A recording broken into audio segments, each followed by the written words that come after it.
gracia del Señor, que a un infeliz salvó. Fui ciego. Sublime gracia.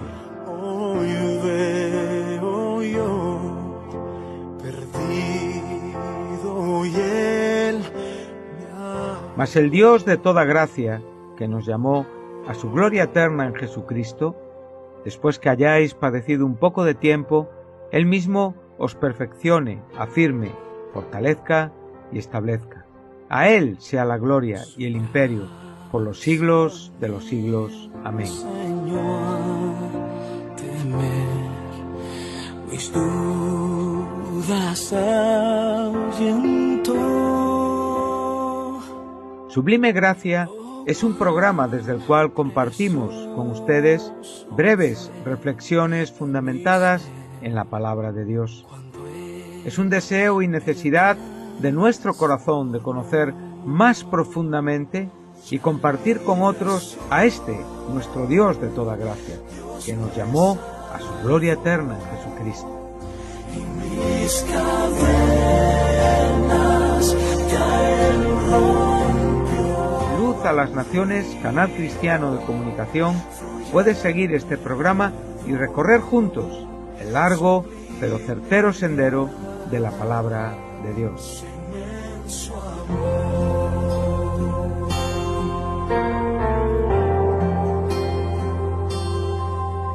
En los peligros su aflicción que yo he tenido aquí, su gracia siempre me libró y me guiará.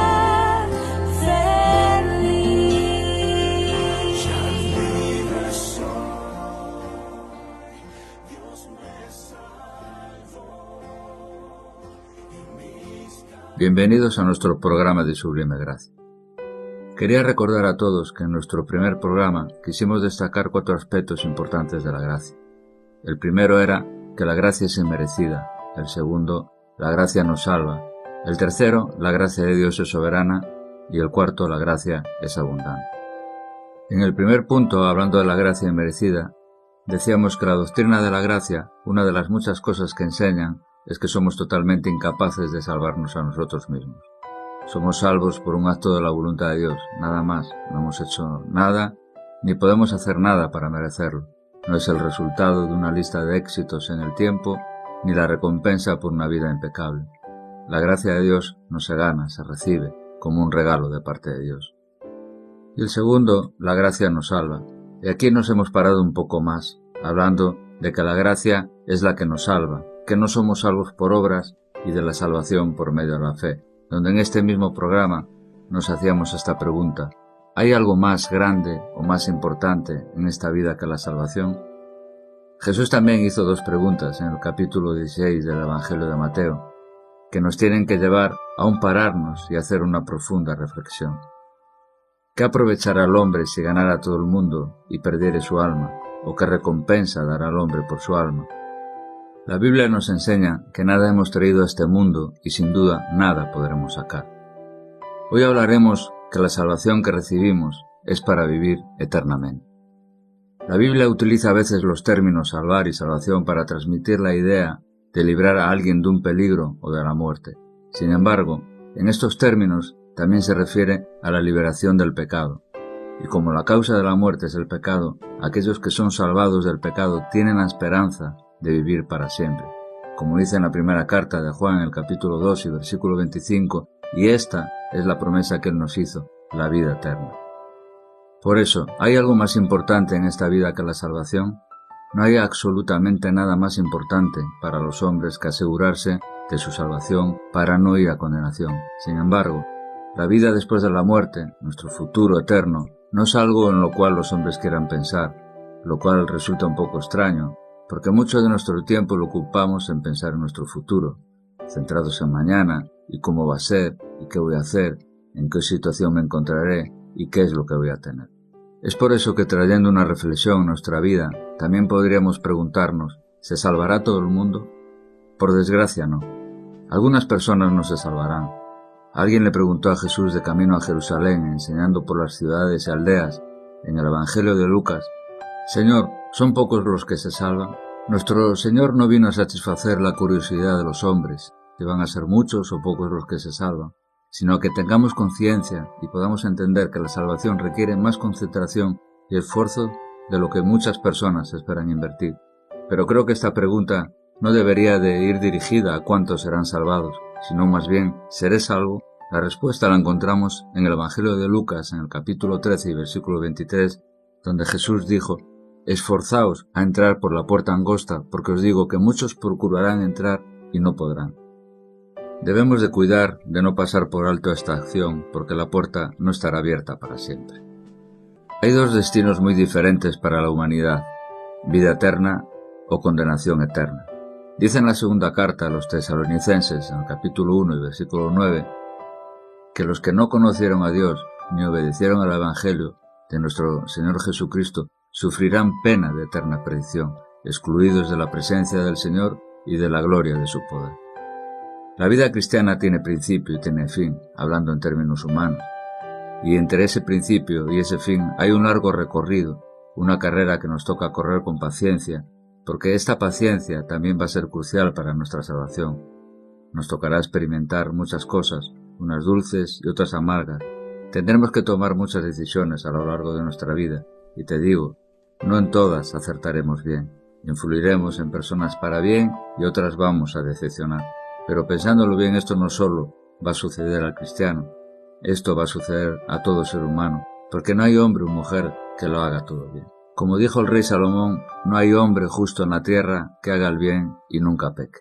La diferencia de todas estas cosas radica en dónde queremos vivir todo esto. Anteriormente en el Evangelio de Lucas hablamos de esforzarnos a entrar por la puerta angosta. Y ahora en el Evangelio de Mateo, en el capítulo 7, la Biblia nos habla de dos puertas que nos llevan a dos caminos. La invitación de Jesús y cuál debe de ser nuestra elección es clara. Él dijo, entrar por la puerta estrecha. ¿Por qué?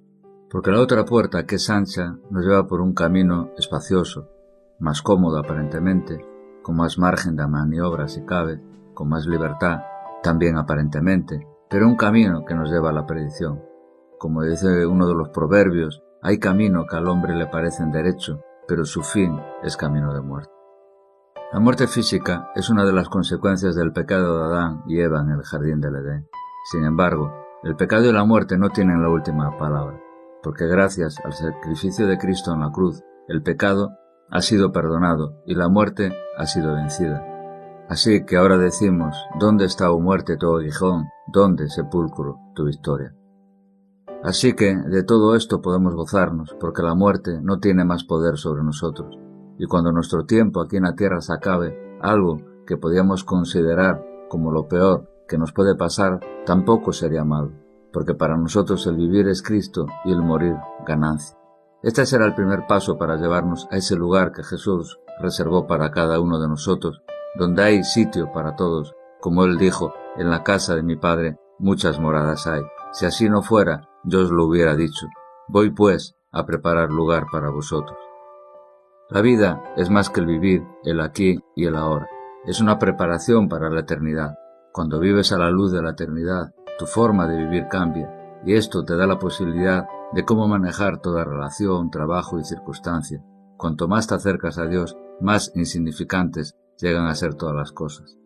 Debemos valorar más lo eterno sobre lo temporal y reordenar nuestras prioridades para enfocarnos en lo que es importante para la vida eterna. Porque al final dependerá de la decisión de cada persona, dónde pasará su eternidad, y depende de ti y de mí, porque la misericordia de Dios es nueva cada mañana, y su gracia está ahí presente cada día para darte la oportunidad de ser salvo. Jesús vino al mundo para salvar al mundo, y lo hizo porque Dios no desea condenar a nadie a una muerte eterna. Dios desea que todos reconozcan a Jesús y crean en Él para que puedan disfrutar de esta vida. Todos los que lo hagan resucitarán en el día final y pasarán la eternidad con el Señor, disfrutando de una vida plena con Él.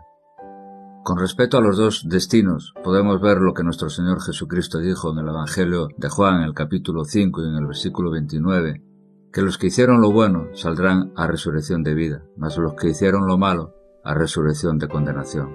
Nadie conoce cuándo será el momento de su muerte, la cual en muchas ocasiones llega repentinamente. Esto es algo que no hay ser humano que tenga el control sobre esto. La verdad es que nadie sabe cuándo morirá, pero de lo que sí estamos seguros es que tarde o temprano esto va a suceder. En el capítulo 3 del Evangelio de Juan, de los versículos del 16 al 21, nos muestra con tanta claridad el amor de Dios y su propósito, que con esto sería más que suficiente para poder comprender lo que puede hacer esta bendita gracia, hasta el punto que nos hace ver cómo es el corazón de Dios, pero que también nos muestra cuál puede ser el resultado final de aquellos que se niegan a creer en la obra de Cristo en la cruz. Presta mucha atención a lo que ahora vamos a leer en el Evangelio de Juan, en el capítulo 3. Porque de tal manera amó Dios al mundo, que ha dado a su Hijo unigénito, para todo aquel que cree en Él no se pierda, mas tenga vida eterna.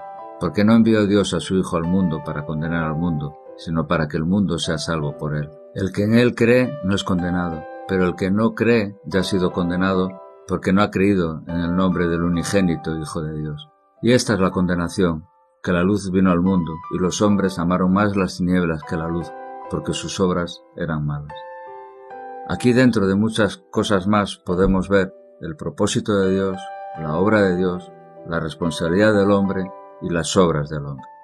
En el versículo 20 dice que todo aquel que hace lo malo aborrece la luz y no viene a la luz, para que sus obras no sean reprendidas. Según este pasaje, la razón por la cual la gente se condena es porque cuando llega la luz de Dios, el mensaje de salvación, al ser confrontados con su pecado, incluida su incredulidad, deciden rechazar este mensaje de salvación, porque quieren seguir viviendo de la misma mala manera. Como decía el autor de Hebreos en el capítulo 2, por tanto, es necesario que con más diligencia atendamos a las cosas que hemos oído, no sea que nos deslicemos. Porque si la palabra dicha por medio de los ángeles fue firme, y toda transgresión y desobediencia recibió justa retribución, ¿cómo escaparemos nosotros si descuidamos una salvación tan grande? Es por esto que tenemos que estar siempre preparados y prestar mucha atención. En el último programa hablamos de la salvación por medio de la fe, y esto nos llevaba a considerar la importancia de tener una buena y estrecha relación con la palabra, y en prestar mucha atención cuando leemos y cuando la escuchamos, pues todos sabemos, porque la Biblia así nos lo enseña, que la fe viene por el oír y el oír la palabra de Dios. Si leemos aquí en el Evangelio de Juan, el capítulo 5 y versículo 24, nos dice: de cierto os digo, que el que oye mi palabra y cree al que me envió tiene vida eterna, y no vendrá condenación, mas ha pasado de muerte a vida. Los grandes y numerosos beneficios de oír, creer y obedecer a la palabra son muchísimos. Por eso el hecho de considerar la palabra como nuestra fuente de vida, como esa luz que alumbra nuestro camino, como la verdad absoluta de todo lo que fue, es y será, nos va a ayudar siempre para no vivir ignorantemente, pensando que estas cosas de las cuales estamos hablando nunca serán una realidad. La palabra de Dios siempre trae luz, y en esa luz creemos firmemente lo que la palabra de Dios dice. Esta palabra que nos anima, que nos consuela, que nos exhorta, y que también por méritos propios también nos tiene que reprender, es la misma palabra que nos alimenta, que nos guía, que nos da entendimiento y nos hace sabios. Esta misma palabra también nos quiere salvar, y este es el principal propósito. Por eso, oigamos la voz de Dios por medio de ella, y despertará en nosotros una fe, una realidad espiritual que nos ayudará a creer en nuestro Señor Jesucristo, y como resultado abrazaremos la vida eterna, donde no habrá condenación, sino que pasaremos de muerte a vida, porque la vida eterna es un regalo de Dios para todos los que creen en el Evangelio de la Gracia. Como decía el apóstol Pablo en la carta a los Corintios, en el capítulo 15, si retenéis la palabra que os he predicado, sois salvos, si no creísteis en vano. La vida es muy corta, y la Biblia define a la vida del hombre como una neblina que aparece por un momento y luego se desvanece. Debemos buscar la vida eterna por medio de su palabra. Ahí vamos a encontrar el camino a la salvación, el camino al cielo, y todo lo que necesitamos saber en cuanto a nuestra vida y nuestra salvación. Podemos leer en el Evangelio de Mateo, en el capítulo 7 y versículo 21, no todo el que me dice Señor, Señor, entrará en el reino de los cielos, sino el que hace la voluntad de mi Padre que está en los cielos. Fue el mismo Jesús quien dijo esto, no todo el que me dice Señor, Señor. Entonces, debemos de ser muy cuidadosos con el asunto de nuestra salvación. El reino de los cielos es un lugar donde solo pueden entrar aquellos que hacen la voluntad del Padre. El saber mucho no garantiza una entrada en los cielos, y con esto no estoy desvalorizando el conocimiento, el cual todos sabemos que es importante. Pero en el Evangelio de Juan, en el capítulo 6, leemos que mucha gente siguió a Jesús, y que allí había más discípulos aparte de los 12, como se da a entender en los versículos 60 y 61. Pero en el versículo 66 dice que muchos de ellos se apartaron del Señor y ya no andaban con Él, y uno de los motivos era porque la palabra era dura, por lo cual era difícil de aceptar. Jesús aprovechó este momento de decisión para preguntarle también a los 12, ¿queréis acaso iros también vosotros? Lo que para algunos fueron palabras duras, para otros, como Simón Pedro, eran palabras de vida, y su respuesta fue clara, Señor, ¿a quién iremos? Tú tienes palabras de vida eterna. Unos se fueron y otros permanecieron. Jesús, hablando a sus discípulos de las señales antes del fin, el Evangelio de Mateo, en el capítulo 24, nos dice que el que persevera hasta el fin, este será salvo. Jesús les estaba advirtiendo contra la tentación de negarle o desertar en tiempos difíciles. Hay que mantenerse firmes y en pie, por muy difícil que sea lo que uno vive o por muy dura que sea la palabra. Si por una palabra dura algunos volvieron atrás, ¿qué haremos entonces en tiempos de tribulación? Confiar en la gracia de Dios requiere por lo general una paciencia firme para enfrentar muchos desafíos. Así como Cristo sufrió mientras obedecía a Dios, nosotros también podemos experimentar sufrimiento cuando actuamos conforme a una vida de fe y servicio a Cristo. Ahora sí, comparando el sufrimiento temporal con el gozo eterno, deja en evidencia el sufrimiento, porque nunca vamos a sufrir más en el mundo de lo que nos vamos a gozar en la eternidad. Gracia, sublime gracia. Que la gracia de nuestro Señor Jesucristo sea con todos vosotros.